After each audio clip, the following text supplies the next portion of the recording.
Has this ever happened to you? You're playing online and someone does something that has you scratching your head. How the heck did they just do that? Well, it might just so happen that they're taking advantage of an exploit. Game exploits are a way of using the game's features or mechanics in an unintended or unfair manner, often to gain an advantage over other players. Let me start this off by outlining I'm not talking about hacking or modding, much rather the mechanics that can be exploited to give a situational advantage to those who have knowledge of how these mechanics work. But are these game exploits healthy for the gaming community? And where's the line that developers have to draw between what's a game-breaking exploit that will ruin the overall experience and what's allowed to be adopted as an unintended mechanic? If you're familiar with Apex Legends, you've probably heard about tapstrafing. It takes advantage of a mechanic from Titanfall that the community has dubbed lurching. Basically, by binding the forward key to the scroll wheel, you can make sharp turns after a jump. And in the Apex community, it's a bit of a controversial topic, because if you're on controller, it's impossible to do without using Steam configs. So that means if you're on console, you're out of luck. Apex's developer Respawn seemingly was sought out to remove it, but nearly 2 years later, they're taking advantage of these exploits, which enables the flashy movements, and putting it into their trailers, which I believe isn't a coincidence, seeing how popular movement has become in Apex. Sticking with Apex for a moment, bunny hop healing is an example of what Respawn believe crossed the line entirely. Bunny hopping is a mechanic that also goes back to the source games. Basically, it allows you to keep your momentum and become a harder target to hit. Not too long after Apex released, bunny hop healing was nerfed into the ground, but it's still possible to achieve, although it's significantly less effective. Legends that have a speed boost like Octane and Bloodhound can still bunny hop heal like before the nerf. The Apex community has definitely embraced some of these exploits, and now we find ourselves in a situation where it's become part of the movement tech.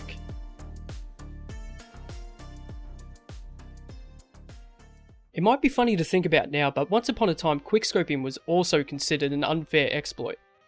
Josh Olin, known online as JD 2020, was Treyarch's community manager.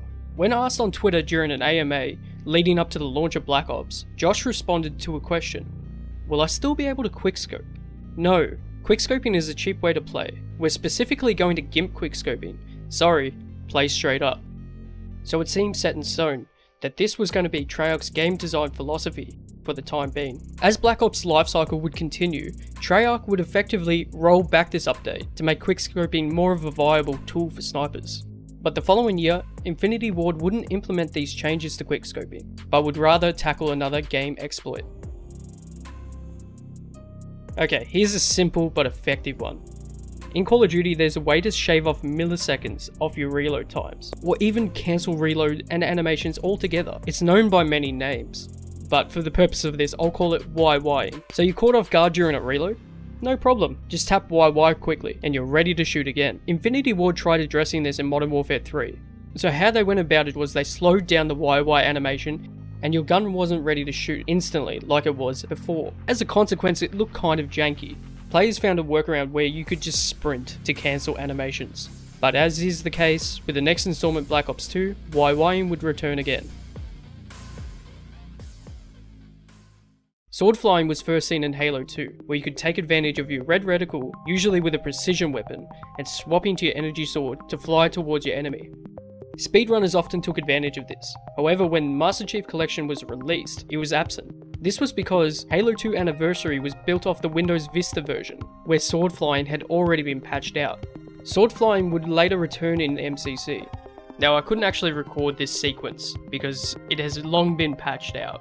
Button combos are a well-known exploit from Halo 2. You had BXR and BXB.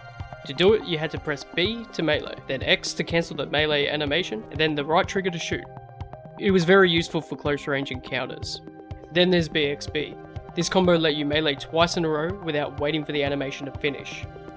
To do it, all you would have to do is press B to melee, X to cancel the animation, and then B to melee again. This is useful for finishing off enemies who have low health or shields.